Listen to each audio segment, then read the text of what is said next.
المحاضرات العامة الثانية. نرجو الهدوء. وفي هذه الجلسة العلمية نستضيف الأستاذ الدكتور عبد الرزاق أبو طير، وهو فول بروفيسور أستاذ كرسي في جامعة بيرزيت حاليا. أنهى دراساته العليا من جامعة كوين ماري يونيفرسيتي في لندن. عمل بعدها في عدة مناصب أكاديمية، منها في جامعة أولسر حيث كان أسوشيت بروفيسور ومدير لقسم المواد والعمليات المستدامة Sustainable Materials and Processes. عمل أيضا في جامعة ساوث ويلز حيث كان أستاذ كرسي فول بروفيسور ورئيس لقسم البحث في الهندسة المدنية. وعمل أستاذ كرسي فول بروفيسور في جامعة القدس ورئيس لقسم هندسة المواد. له منشورات متعددة وكثيرة في مجلات علمية هندسية، وشارك في مؤتمرات هندسية متخصصة، وهو عضو في هيئات هندسية متعددة. اهتماماته البحثية في مجال علم المواد، علم مواد البناء، متخصص بمواد دائمة الاستدامة ومقاومة البطون للحرائق، وتقييم أداء وعمر خدمة المباني والمنشآت، مع اهتمام خاص بالجسور. من ضمن اهتماماته الأخرى أيضا التحليل والتصميم الإنشائي. لن أطيل عليكم، نشرف بالاستماع إلى كلمة الدكتور أبو طير تحت عنوان Deterioration, Modeling and Repair of Concrete Bridges Introduction.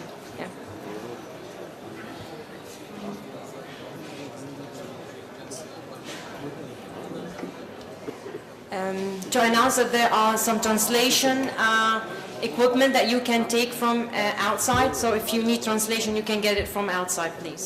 Thank you.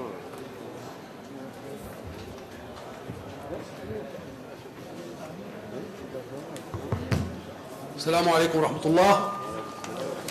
أهلا وسهلا فيكم في المؤتمر الهندسي المدني الأول. شرفني أني أقدم لكم عرض عن ريسيرش أو بحث اشتغلته في بريطانيا.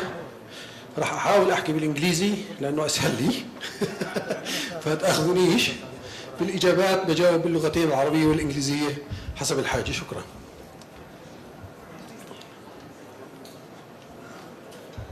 المحاضرة راح تكون مقسمة إلى أجزاء: مقدمة، بعدين شرح عن Deterioration of Reinforced Concrete Structures. Whatever applies to bridges applies to other reinforced concrete structures. The fact that the research is based on bridges should not deter us from using the same systems and the same knowledge to building and other infrastructures. I will talk quite extensively on non-destructive testing because I think it's a very important area. Then I will talk about deterioration modeling. I will conclude by looking at hazards and structural health monitoring, which is something new, something important, and we as civil engineers should not stay behind other engineering disciplines like aeronautical electronics in using these systems. To give you an idea of how important is repair and maintenance, in most developed countries, they now spend more on existing structures and looking after existing structures than they spend on new structures. For example, in the United States, in 1997, the estimated cost of repair of bridges was around $220 billion. That number has actually reached over 1 trillion currently. So it has escalated 5 times. In Japan, in 2002, the government allocated, it was not what's needed, it was what the government could afford, 135 trillion yens for repair and maintenance of structures. We as civil and structural engineers and architects are facing very complex structures. We are building higher structures, going higher and higher. Burj Khalifa, for example, is 880 meters high. The Chinese are planning to build a tower which is over 1 kilometer high, 1,100 meters. So these structures need to be designed, need to be planned, need to be looked after over their whole life rather than just at the beginning thinking of what it will cost to build them. This is Burj Khalifa, and as I said, it's 828 meters. The Chinese now have so much surplus budgets that they are just building and building and building, and this causeway is one of the most complicated bridge structures to ever be attempted. This is the Gotthard base tunnel, which links the Swiss Alps or the Switzerland with northern Italy and France. It's 57 kilometers in length. It took the British and the French together over 25 years to build the Channel Tunnel, which is under 40 kilometers. So this is more complicated structure. It is in a very unstable geological area, and still civil and structural engineers keep building. We face many problems to our structures. Damage comes from different areas, and you can see here some failure modes, some of them caused by seismic, some of them caused by poor design and shear, some of them caused by corrosion of reinforcement, and fire is another major cause. The main causes of deterioration, I'm sure most of you know that it includes sulfate attack from the ground, alkali aggregate reaction, which is reactive aggregate, freeze and thaw. Luckily, we don't have that problem, but we have fire concerns and fire damage. And what we do have, and no country, no place can escape, is corrosion of the reinforcement, which is the main cause of deterioration of reinforced concrete structures. Corrosion of reinforcement is the main cause. It leads to weaker structures due to the loss of section. Concrete cracking is a major issue because the reactive components of corrosion is 4 times in volume the original materials. So you end up with very high pressure on the concrete, which causes it to crack and spoil. In many areas of the Gulf, you have the problem of contaminated aggregates and built-in chlorides. And chloride is a major cause of concrete corrosion. There is also contamination from de-icing salts. Again, this might not be an issue in Palestine, but it is a major issue for any engineer graduating and who wishes to work internationally. This picture illustrates how much of the section is lost due to corrosion of the reinforcement. This could happen soon after building a structure. The structure will start to lose its alkalinity or passive protection to the reinforcement. And if the corrosion continues over many years without check, we end up with a huge loss of section, which weakens our structure, and we can have major catastrophes.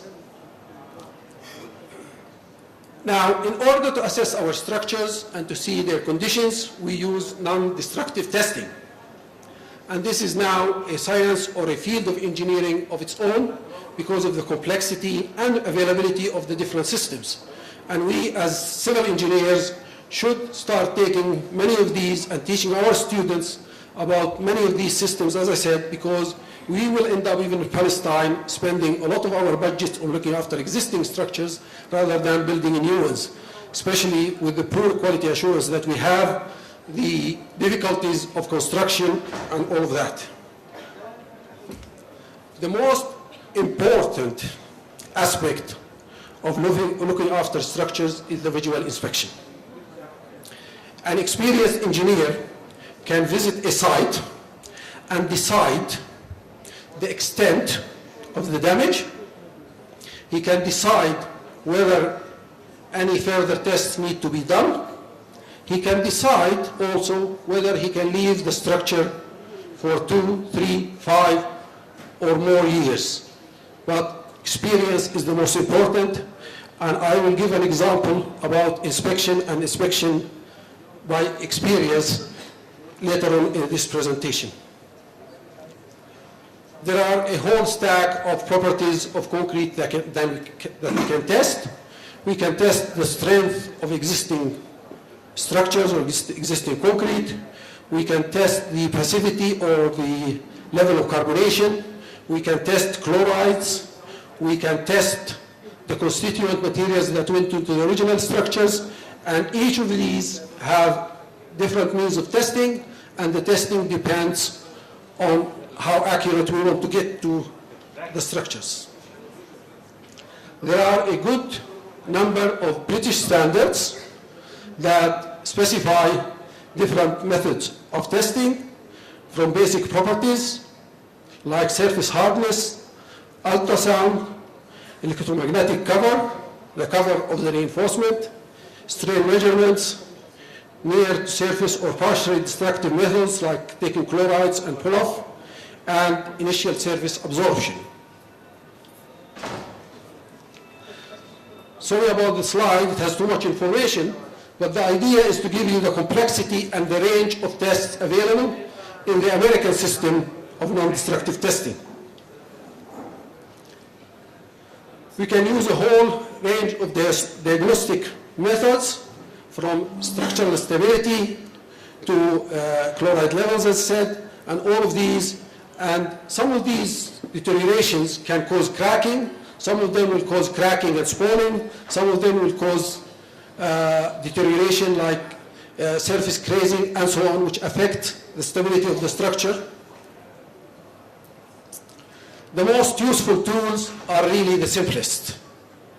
And if you are an inspection engineer, a very good crack microscope or even magnifying glass can be very useful. You can also use telltale methods or devices which will tell you whether the crack is stable or live.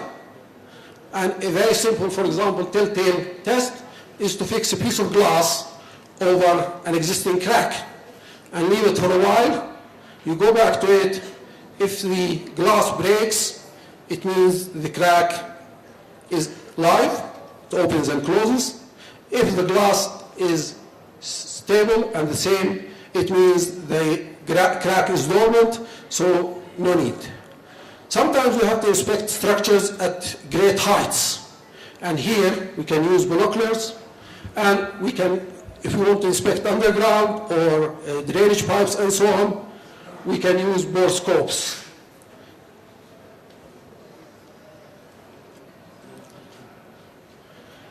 A lot of the time we need to look at the strength and properties of an existing structure. And the best way is to take a core. We can use that core for a whole range of tests, from estimating the strength to working out the properties of the constituent materials, chloride levels, carbonation, and so on.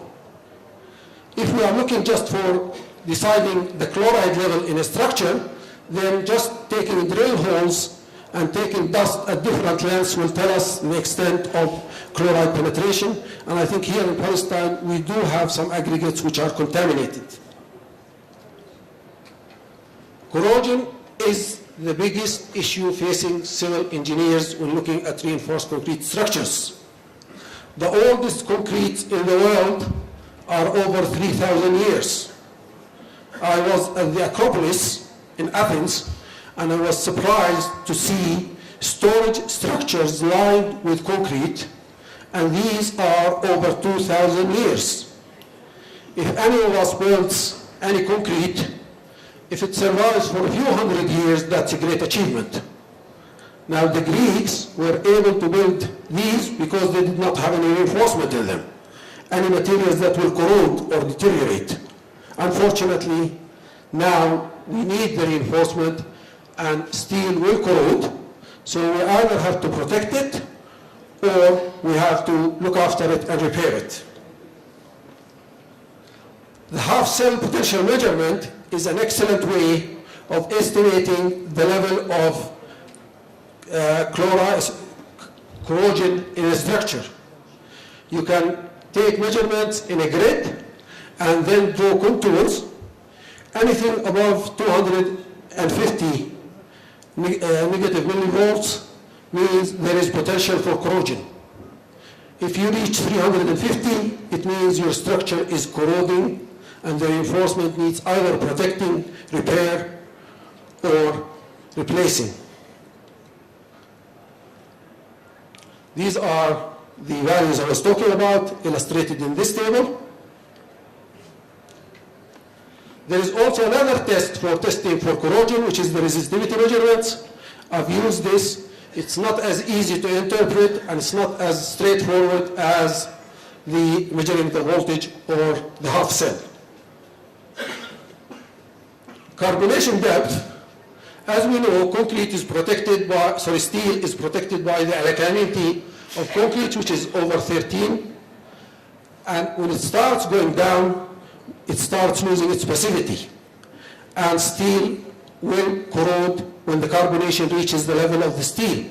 A very simple test is to use phenolphthalein solution, which is applied to the piece of concrete, and the area which changes color is the area that shows carbonation.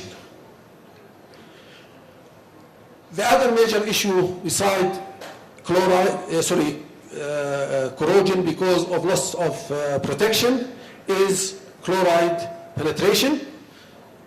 As I said, I think we do have it, but it's not a major issue, but it's very important that we understand its effect on our steel and our structures. We also have a range of methods for measuring the surface hardness. Most of these methods